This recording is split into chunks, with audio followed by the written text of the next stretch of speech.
Hello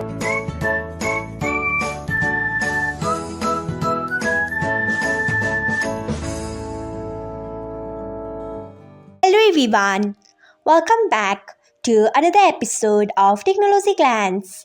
Today, in this video, I am going to guide you through how you can change chat wallpaper online. So, let's get started. Firstly, open Line app in your device. Then tap on Settings icon. Next, scroll until you find Chats. Next, tap on it. After that, you can see the option of chat wallpaper. Tap on it. Next, you can see the option of wallpaper. Select wallpaper of your choice. Next, tap on apply. So, this is how you can change chat wallpaper online.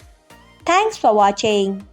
If you found this guide helpful, we would love it if you hit the thumbs up button below. We upload great new tech tutorials like this one every day. So, do not forget to subscribe to our channel and hit the bell icon so that you'll never miss another update.